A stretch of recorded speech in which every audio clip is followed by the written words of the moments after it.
안녕하세요, 여러분. 오늘 5월 29일 시장 현황 및 팩트입니다. 석가 부처님 탄생한 날 껴서 연휴가 있었는데요. 비가 좀 촉촉히 내리죠. 잘 연휴 쉬시고 오늘 방송 바로 시작하겠습니다. 일단 경제 상황인데요. 어제 그 미국 부채 협상 타결됐습니다. 타결돼서 조건이 있어요. 2년간 정부 지출 제한 조건. 요 내용에 대해서 좀 짚어드리고요. 그다음에 이제 이창용 총재가 얼마 전에 그 금통위 열렸잖아요. 그때 이제 이 보도가 많이는 안 나왔는데 좀 나오긴 나왔죠. 금리 인하 없다 이런 얘기를 지금 못을 박았습니다. 도리어 금리 인상 있다 뭐 이런 얘기를 했어요. 금통위원이 모두 이번 인상기 최종기 금리를 3.75까지 올릴 수 있다라는데 만장일치를 봤답니다. 그리고 저번 동결 때 많은 의원 반 정도 가까이가 금리를 올리자고 했답니다. 뭐 회의록 내용을 가지고 이제 또 보겠지만 여하튼 금리 인상에 대한 매파적 발언을 던져놨어요. 그래서 만약에 미국이 부채 협상이 타결됐기 때문에 뭐 이따 말씀 올리겠지만 그 미국 PC라고 말씀드린 거 있잖아요. PC 소비자 물가 가격 지수가 지출 가격 지수가 좀 늦게 나왔어요. 또 근원 물가 지수 좀 늦게 나오고 그래서 0.25 어쩌면 올릴 수 있겠다. 근데 요번에 올릴지 아니면 요번에 이제 묻어두고 다음 회의 때 8월 달에 또 올릴지 그런 분위기가 좀 있어 보입니다. 제가 볼 때 금리 인하는 이제 물 건너갔다 이렇게 보시면 될 것 같고요. 여러분이 이제 시장 상황 연말까지는 금리 인하 없이 어쩌면 0.25 올릴 수 있다.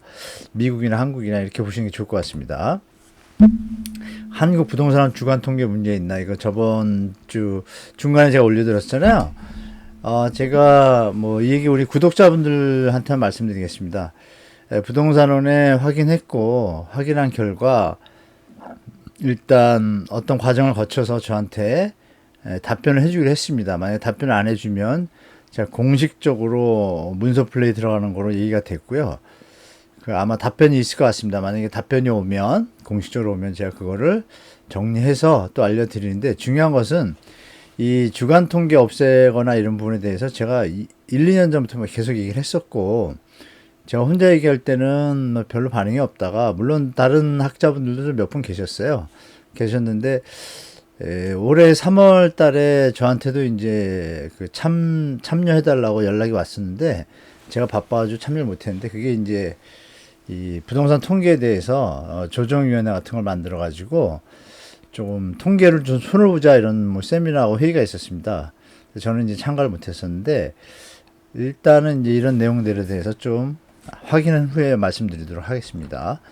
자, 하나씩 볼까요? 미국 부채 협상 타결 이렇게 돼 있죠. 2년간 정부 지출 제한 조건. 정부 지출을 함부로 못하게 하겠다. 그러니까 바이든 대통령이 던졌던 선거 공약에서 돈 막 쓰는 거 있잖아요. 그걸 함부로 못하겠다라고 조건부로 일단 합의는 했는데 이 잠정 합의안에 내부 동의 절차가 좀 남아있다고 합니다. 그 내부 의견이 또 문제가 되면 또 깨질 수도 있는데 아마 그럴 것 같지는 않고요. 여하튼 부채 협상이 타결됐다고 해서 여기서 이제 타결됐기 때문에 아마 국채 금리가 이제 올라갈 겁니다. 그래서 부채 상향 조건으로 부채 한도 2년간 정부 지출 제한 조건으로 했어요. 그렇게 보시면 되고 그래서 이게 국채 금리가 아마 올라갈 겁니다. 미국에.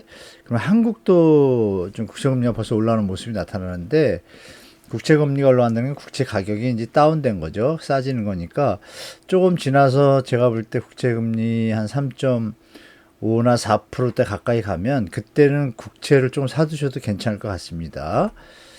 자, 미국 부채 협상 타결됐는데 중요한 건 뭐냐면 이 조건 하에서 이 발표가 됐는데 미국 물가가 다시 상승됩니다. PC가 이제 매월 말에 금요일 날 발표를 하는데 6월에 금리 인상 가능성이 갑자기 높아졌어요. 이런 부분이 또 변수로 등장을 했는데요. 미국 4월달 개인 소비자 지출 가격 지수가 4.4%로 예상보다 좀 더 높았습니다. 높아서 이 부분이 또 어떤 변수를 작용할지 모르겠어요. 그래서 에너지 식품을 제외한 근원 PC는 또 4.7%또 더 올랐어요. 그래서 이런 부분이 미국의 금리 뭐 인하 이런 건 뭐 전혀 거리가 먼 얘기고 도리어 올릴지도 모르는 상황이 된 것 같습니다. 그래서 제가 생각할 때 올 한 해는 무조건 이 기조로 가든지 아니면 잘하면 또 0.25가 올라갈 가능성도 있다. 그래서 다음 달 만약에 CPI가 또 좀 높게 나오면 바로 8월에는 제가 볼 때 올릴 것 같습니다. 6월 금리 인상 67%, 동결 33% 이렇게 떴는데 이게 나오고 나서 26일인데 오늘 이제 29일이잖아요. 오늘 확인하니까 조금 줄었어요. 그래서 반반은 아니고 60%대가 넘습니다. 그걸 어딜 보면 아냐면 패드 워치라고 그 미국의 국채 선물 가격에 대해서 이제 시장 같은 걸 조사해서 CME 그룹이라고 거기서 조사해서 이제 워치를 올립니다. 올리는데 좀 이따 보여드릴게요. 미국 금리 수준이 보시면 금리 수준이 내년 말까지 5.2에서 5.5 이렇게 써 있지 않나요? 0.25. 이거를 또 얘기를 합니다. 게오르 기바 IMF 총재가 유지될 것으로 보입니다. 그러니까 내릴 일은 없다는 거잖아요. 그죠? 고금리가 장기간 유지될 필요가 있습니다. 이렇게 못을 박아뒀어요. 그래서 여러분들이 이 금리가 좀 장기간 갈 거다. 우리나라 뭐 동결하고 뭐 저 인하하고 이상한 거 벌어지고 있는데 시장에 자꾸 개입하면 안 되죠. 이창용 총재가 이 부분에 대해서 또 말을 했습니다. 정부가 개입하는 것에 대해서 좀 우회적으로 표현을 했습니다. 더 이상 개입하지 말라는 식으로 얘기를 했는데 과연 이 부분이 어떻게 적용될지 좀 보겠습니다. 나중에. 자, 그리고 이제 PC가 상승했으니까 일단 아까 그 부채 협상이 됐지만 이 지출을 제한한다는 얘기는 약간의 긴축의 개념이 되는 거고요. 세금이 들어오는 게 아마 적어지면서 더 긴축이 되고 아마 전문가들이 말씀하신 걸 들었더니 내년 후년 들수록 이 재정 적자가 좀 심각해집니다. 많이 늘어나요.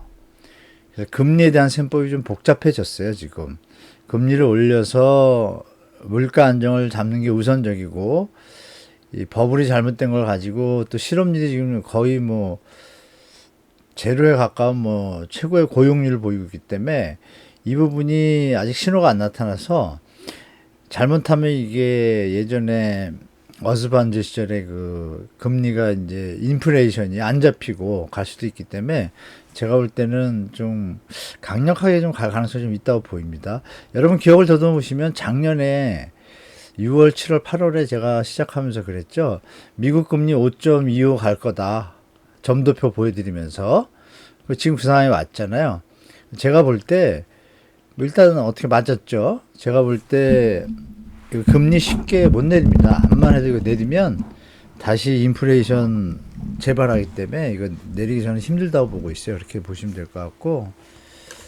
자, 그 다음에 CME 그 패드워치라는 걸 같이 볼게요. 보면은 이제 CME 그룹에 들어가면 여러분이 찾으시려면 이제 FED 치고 워치 치시면 돼요. 그러면 여러 가지 보여주는 뭐 인베스팅 컴이라는 여러 군데가 있는데 그 중에 CME 패드워치가 잘 정리가 돼 있어서 보시면 되고요. 그럼 이제 이런 그림이 뜹니다. 들어가면 이런 그림이 뜨면 이게 이제 현재 커런트 여기 돼 있죠. 커런트 그리고 이제 다음 날짜가 있는데 지금 보시면 금리를 이렇게 좀 올리는 것에서 5.5에서 0.2 올리는 거죠. 여기 64%. 아까 보도 26일자에는 67%까지 떴는데 이건 약간 내려왔습니다. 64%. 그리고 이건 뭐냐면 선물의 어떤 흐름을 보고 하는 거거든요. 그래서 정확성이 좀 있는 편이에요. 그래서 이게 70으로 가면은 거의 금리를 오르는 거고 50, 60이면 이제 어떻게 될지 모르죠. 회의 결과를 봐야 되는데 이 부분도 참고하시면 좋을 것 같습니다. 자, 그리고 이창현 총재가 말씀드린 것처럼 기준금리 연내 인하 가능성 없다라고 못을 박았어요. 인하 시기를 언급하는 것은 시기상조다. 이렇게 아예 뭐 워딩을 던졌죠. 그리고 거기에 이제 이런 말을 던지죠. 소비자 물가가 확실하게 2%에 수렴한다는 증거가 있기 전까지. 그러니까 물가가 계속 내려가줘야 되는 거예요. 근데 여러분 아시는 바와 같이 그 여름 가을에 에너지 가격이 올린다고 하잖아요. 가스하고 전기료하고 이 부분인데 이게 어떻게 2%에 빨리 수렴하겠어요. 그리고 미국이 만약에 지금도 이제 금리 차가 있는데 금리 격차가 역대 최대인데 금통위원 전원이 이런 걸 알고 최종금리가 연 3.7%가 될 가능성에 대해서 만장일치로 자기만 빼고 이창용 총재만 빼고 만장일치로 매파적반을 했답니다. 그러니까 이 3.75%로 추가 인상할 수 있다고 던진 게 의미하는 바가 상당히 큽니다. 가계부채가 심각한데도 올릴 수 있는 상황이 되면 올리겠다는 얘기잖아요. 그 얘기는 뭐냐면 환율에 문제가 터지는 겁니다. 금리차 때문에. 그리고 외국인 자금이 말은 여기 보시면 뭐 환율을 결정하는 금리차가 아니다 뭐 이런 말을 썼는데 근데 이걸 보시면 어때요 여러분? 이 벗어나기를 부탁한다. 환율 금리 격차라는 프레임에서 벗어나기를 부탁한다 이렇게 했는데 이거는 사실 웃긴 얘기입니다. 여기서 이래 놓고 또 딴 데서 다른 워딩이 왔다 갔다 해요. 이창용 총재가 지금. 그러니까 사실 힘들죠. 가계부채 이렇게 많은데 그 전에 한번 올렸어야 되는데 정부가 그 개입해가지고 물가 금리를 갖다가 좀 강제적으로 좀 못 올리게 하는 경향이 있는데 그럼 이 물가가 안 잡히잖아요. 잘 안 잡히는 데다가 미국 금리하고 격차가 심하니까 이 환율이 지금 내려오지를 못하잖아요. 이게 조금만 더 벗어나면 문제가 되니까 만약에 6월 13, 14일 날 FOMC 회의에서 0.25 올리면 우리는 그냥 한 달 동안 환율 폭탄을 맞아야 돼요. 금통회의가 그 뒤에 있기 때문에 이런 부분이 좀 걱정되긴 하는데 뭐 잘 조정하겠죠. 그렇게 보시고 그래서 제가 볼 때 금리 인하는 없을 것 같습니다. 올해 좀 준비를 하시고 시장에 대처하시는 게 좋을 것 같아요. 자 그리고 저번 주에도 중간에 뭐 영상 드린 거 있잖아요. 부동산원의 통계 뭐 오류인가 조작인가 제가 말씀드렸죠. 그게 사실은 4월 10일 날 여기 기사가 있어요. 이렇게 보시면 한국 부동산은 주간 집값 발표 개편한다. 왜 개편할까요? 저 이거 알고 있던 건데 여러분들한테 이제 계속 비선으로 얘기를 했었는데 진도가 안 나가요. 4월 10일인데 이게 3월 말일날 회의 아까 초대도 말씀드렸지만 회의 세미나 모임이 있었는데 저도 참여해달라고 했는데 저는 못 갔는데요. 이 주간주택 가격 동향을 폐지한다는 주장도 한두 번 나왔대요. 이게 3월 30일 날렸거든요. 주택통계지수검증위원회라는 걸 만들어가지고 이게 2021년도에 만들어가지고 1년에 4번 회의가 열리게 되는데 그 뒤로 뭘 했을까요? 이 사람들이 도대체. 뭐 한번 지켜봅시다. 지켜봐서 제가 일단 부동산 통화하니까 하는 말이 그렇지 않아도 개선 방안 여러 가지가 있는데 지금 상태에서 뭐 여러 가지 윗선에다 좀 확인하고 그 내용에 대해서 알려주겠다고 합니다. 좀 기다려보고 안 되면 제가 오픈하겠습니다. 오픈하고 여기 보시면 이렇게 계속 시간만 끌잖아요. 지금 이렇게 민감한 때 예를 들어서 저번 주 저저번 주 서울 주택가격 상승 뭐 이런 거 전혀 기사가 안 날 상황인데 나가지고 뭐 좀 주택가격 시장에 막 기사가 덮치고 좀 안 좋잖아요. 그런 거. 그런 부분들이 좀 잘 합리적으로 조정됐으면 좋겠고 감사원이 이게 이미 했어요. 해가지고 이 내용을 가지고 시태감사 이제 보고서가 나오는데 핵심은 이거예요. 비공개 표본 주택 이거 조사원이 실거래가를 반영해요. 반영. 거래 가능 가격이랑 이상한 걸 만들어가지고 믿을 수 없는 데이터인 거예요. 그 데이터가 사고를 쳤죠. 제가 볼 때. 그래서 여러분들 제가 그 통보 오면 여러분들한테 제일 먼저 알려드리겠습니다.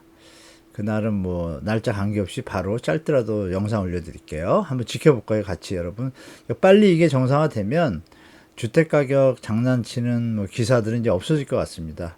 근데 이미 사람 심리라는 게 한번 움직이면 3, 4주 뭐 몇 개구에서 상승한다. 서울 전체가 0.03 올랐다. 제가 전화해가지고 첫 마디에 그거였어요. 아니 하락거래가 훨씬 많은데 왜 0.13이 나왔습니까? 그러니까 대답을 못해요. 거기까지 말씀드릴게요. 나중에 좀 보고 드리겠습니다. 자 그러면 이제 다음은 이제 시장 상황 좀 볼까요 여러분. 정부 아파트 거래량 추이 보시면 이 8만원씩 쭉 오다가 그죠? 보시면 어때요? 여기 꺾였죠. 여기 꺾였어요. 일단 꺾였습니다 여러분. 꺾여서 지금 5월달 거래량은 여기 중요한 점이 뭐냐면 이 숫자가 36,000까지 갔다 34,000 물론 5월 30일 31일 남았죠. 그러면 똑같다는 얘기잖아요. 그럼 올라가는 게 멈췄다는 얘기고 만약에 5월달에 지금 2485인데 한 달 더 가야 되잖아요. 이게 4만도 갈 수 있겠지만 4만이면 요선이죠. 4만도 갈 수 있겠지만 3만 5, 6천으로 꺾이면 어떻게 될까요? 시장 일단 반등 끝난 겁니다. 4만을 가더라도 어때요? 3만 6천에서 4만이니까 예전에 늘던 폭보다 별로 높질 않아요. 이렇게 가겠죠. 힘이 이제 약해졌다는 증거가 나오고 이건 전국인데요. 이 경기도를 보면 좀 더 확연합니다. 꺾인 게. 이게 두 배로 가면 어디로 갈까요? 이게 지금 한 9,400건인데 여기 5,000건 나왔어요. 그러면 10,000건 정도 갈 거거든요. 10,000건. 그럼 여기서 멈출 거예요. 비슷한 양상이에요. 그래서 여러분들이 시장이 더 힘을 받고 올라가지 못하는 모습이 조금씩 나타나죠. 그런 거 좀 지켜보시고, 제가 예측한 것보다 한두 달 정도 조금 이런 게 가서 그 뒤에 약세가 나타날 것 같아요. 가을에 역전세 나라고 합쳐서. 보시는 바같이 상세히 보면은 8,600까지 급하게 올라갔다가 9,500 조금 올라갔다가 꺾였어요. 물론 이틀 더 남았어요. 똑같거나 그러겠죠. 이 힘이 다시 치고 올라갈 수 있을까 보면 저는 좀 그 가능성이 없다고 보고, 드디어 5월 말 달에 5,000개에서 10,000개가 될 수도 있고 아니면 8,000이나 9,000이 될 수도 있죠. 이건 이제 지켜봐야겠습니다. 분명한 것은 다음 그림에서 보여지겠지만 거래량이 쉽게 더 많이 증가할 것 같지는 않습니다. 자, 보시면 서울 아파트 거래량 추이인데요. 추이에서 이 거래량의 예상 가능성을 해보니까 아까는 다들 60% 선까지 넘어갔는데 여기는 반토막에서 그치는 것 같아요. 가상치를 넣어봐도 지금 1,404개거든요. 그러면 제가 볼 때 2배 잡아도 2,800개고 2.5배 잡으면은 3,200개 나오죠. 또 비슷하게. 근데 그 수치가 전국이나 경기도 거래량에 비하면 작아요. 전국이나 경기도는 7, 80%까지도 올라갔었는데 60, 70%. 반토막에서 끝이잖아요. 그래서 서울은 힘이 더 약할 것 같다라고 좀 말씀드리겠습니다. 자, 그리고 부산도 그래요. 부산도 보시면 보시는 바와 같이 어때요? 부산이 꺾인 모습이 또 여기도 똑같습니다. 그러니까 여러 부분에서 꺾이는 모습들이 여기 나오잖아요. 이렇게. 그리고 이제 지금 이렇게 1,180인데 부산은 이 선에서 끝날 것 같습니다. 그러면 예전에 바닥선하고 뭐 이렇게 그렇죠? 흐름이 그렇게 쉽게 더 이상 올라가기는 힘든 상황이다. 이 송파구 아파트 거래인데요. 보시면 여러분 어때요? 이 선이 예전에 좀 올라가 있는데 선이 요 이제 바닥일 때랍니다. 글로벌 금융이 터지고 나서 바닥일 때거든요. 그리고 이제 규제 하나 대책을 쓰니까 이렇게 600대, 800대로 넘어가요. 근데 지금은 어때요? 200대, 300도 못 가고 있잖아요. 뭔가 예전하고 분명히 힘이 약해졌다. 펀더멘탈이. 이건 좀 우리가 유추할 수 있죠, 여러분이. 그래서 시장이 기사는 막 도배를 하고 있지만 제가 볼 때 그 힘이 좀 약해지고 있다. 이렇게 보고 있습니다. 자, 서울 아파트 이거 날짜 좀 잘못 썼네. 죄송합니다. 5월 달인데요. 보시면 5월까지 이제 해놨잖아요. 5월 20일인데요. 여전히 전체 물량은 좀 줄었습니다. 실제로 줄었고 매매 물량은 약간 여기서 좀 보합으로 가고 있는 것 같아요. 보합이고 거의 뭐 그러니까 1월 달에 비하면 이게 9월이고 여기 1월 있잖아요.